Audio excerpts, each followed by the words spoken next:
Good evening and welcome to my presentation. I have to apologize for the slides that we may have um,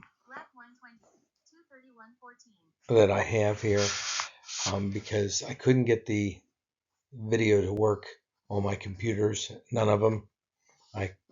So we're going to go ahead and start here. Psychoanalytic approach and developmental theories. What are they?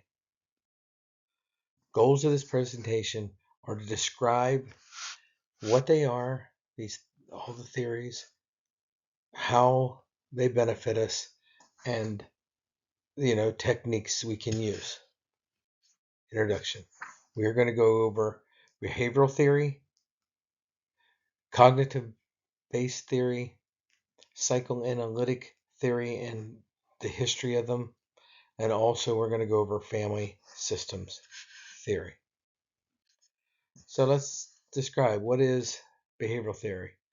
It was first, early foundation was, most of us understand, we've listened to all these theorists, so we understand that, these are based in classic conditioning, such as Ivan Pavlov and Pavlov's dogs, basically, when they rang the bell, the dog salivated when their food, and every time he did that, he would ring the bell. And then whenever they didn't have food, he would just ring the bell and they would salivate. Also, John Watson applied conditioning to humans. Famous Little Albert experiment demonstrated how fear could be conditioned. And everybody knows the classic B.F. Skinner, behavior shaped by rewards. The birth of behavioral therapy is what we're looking at. Um, so that's what it is.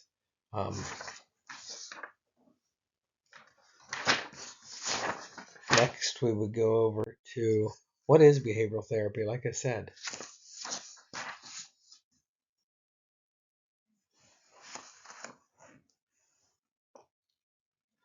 so what are our thoughts? What behavioral therapy is? Behavioral therapy is therapy that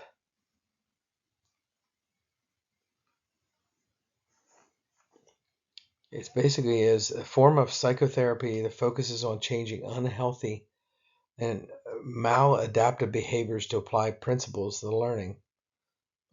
Basically, it reinforces positive action and diminishes negative ones.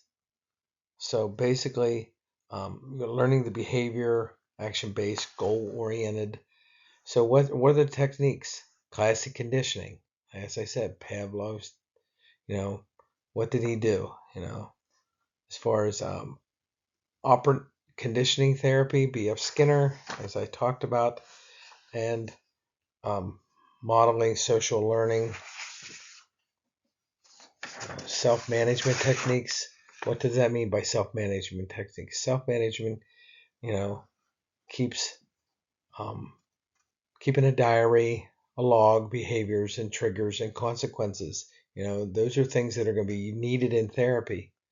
Stimulus control. Let's see.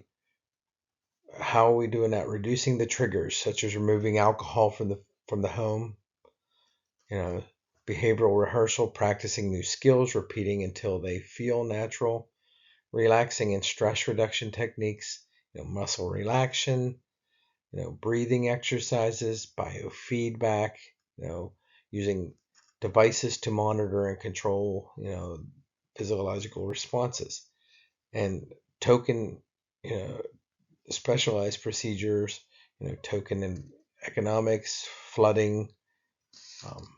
In short, behavioral therapy techniques are structured actions, self-action oriented and evidence-based, focusing on learning principles, conditioning, reinforcing, modeling. And as I said, therapeutic. Let's go on to the next slide. Sorry about that, guys. So how would that benefit? Basically, it benefits us by reducing the maladaptive or problematic behaviors, reducing avoidance, compulsiveness, aggressiveness, aggression, substance use, phobias, increases adaptive behaviors, strengthening, skills like communication and social interactions, studying or self-care, uses reinforcement to encourage desirable habits. Modifying the environmental triggers, reinforcements, teaching new skills, and teaching new skills and coping mechanisms, enhancing self-monitoring and awareness, help the client recognize behavior patterns and triggers, and it improves functioning and quality. Next, we're going to look at cognitive theory. Cognitive-based theory basically is a structured short-term form of psychotherapy that focuses on the connection through thoughts, feelings, and behaviors. Basically, it's called talk therapy. And I was involved in this just the other day, talk therapy. So it was very nice to be able to have this. Key principles and thoughts affecting behavior and emotions. Example, if I think I will fail, I might avoid trying. So behaviors influence thoughts and emotions. The goal is to identify challenges, unhelpful thoughts. Let's keep on going. What is it? Like I said, it is what it is. Replacing them, basically unwanted thoughts, replacing them with balanced, realistic thoughts. Practicing healthier behaviors and breaking negative ones. Common techniques is cognitive reconstruction, reframing. It says here negative thoughts such as I am a failure, and reframing them as I made a mistake, but I can learn from it, and I've done this myself. Behavioral activation, exposure therapy with CBT, gradually exposing the feared situation to reduce avoidance. I mean, yes, thoughts, journaling. I do know that I've, not that I've journaled in the past, but I know when we were in the cognitive based therapy session last week that, the therapist said about journaling to get your thoughts in order, think about, writing it down, thoughts, triggers, alternatives, problem solving skills, breaking problems into small manageable steps, such as, I have a fear, not me, but I mean, if you have a fear of heights, you wouldn't go from, the first floor, to say the, what are the height, the tallest buildings, such as the Empire State Building, in the first try. You may go up one flight of stairs. You may go up 2 flights of stairs. You may go up 3 flights of stairs. Something that's manageable. Break it down as far as what you feel it's going to be, the issue. And also it says, like I said, exposure therapy, thoughts, problem solving, relaxing, and mindfulness, breathing exercises, groundbreaking techniques, mediation to manage stress. Like I said, how would this, cognitive theory benefit my patients? Basically, as I said, these are things, anxiety disorders, what would it be helped? How would this help me? These are type of, like I said, these are type of disorders that, can be helped through with this behavioral therapy. Anxiety disorders, depression, post-traumatic stress, OCD, eating disorders, substance use disorders, and insomnia. Usually, these sessions are usually limited to 12 to 20 weekly sessions. Therapist and client work as a team. They give homework. That's part of the thing. Client practices skills in between sessions. And they bring it back. What did you have for homework? In short, CBT, problem focused and evidence basis. It doesn't just explore why you feel the way that you do, but teaches you how to change your thoughts, patterns, behaviors to improve your life. Okay, so next, let me see what the next slide gives me. Like I said, psychoanalytic theory. So psychoanalytic theory, basically what is it? It is originally developed by Sigmund Freud.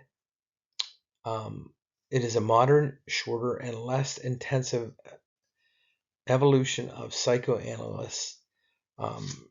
It's unconscious thoughts, feelings, and past experiences, especially early childhood, unconscious mind,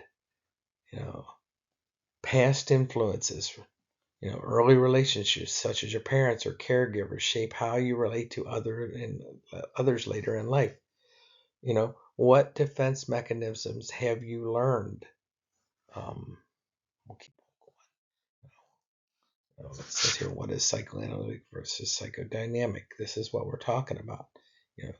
The originally developed by Sigmund Freud, psychoanalytic, the psychodynamic is the modern, shorter, less intensive evolution of psychoanalytic.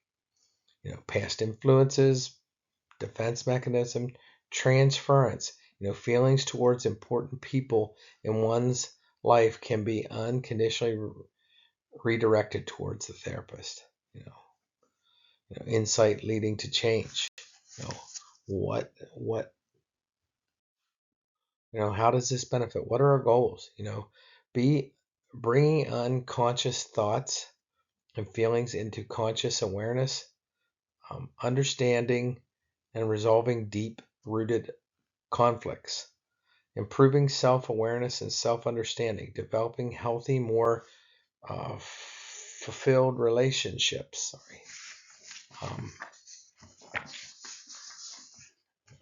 Common techniques that they use.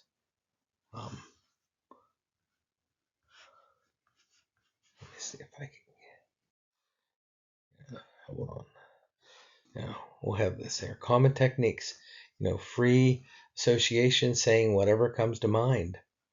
Dream analysis. Exploring symbolic meaning in dreams. What else is there?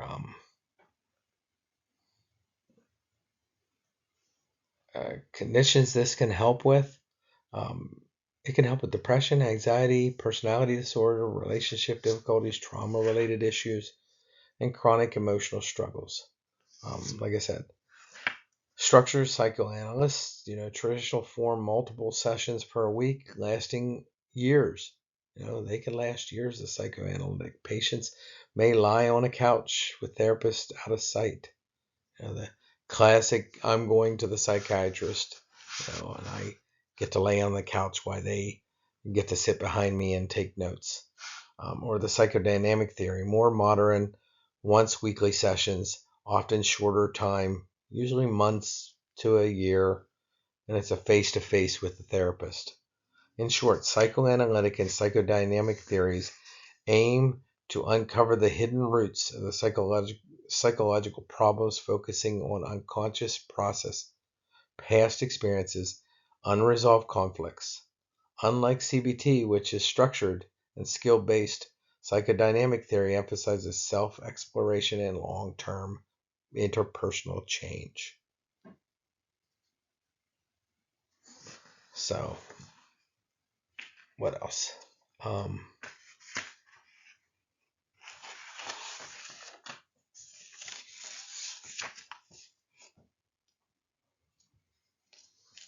On the individual family level, like I said,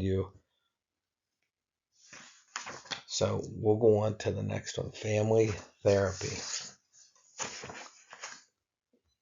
What is it? It's a therapeutic approach that views the family as an interconnected system rather than just a group or individual.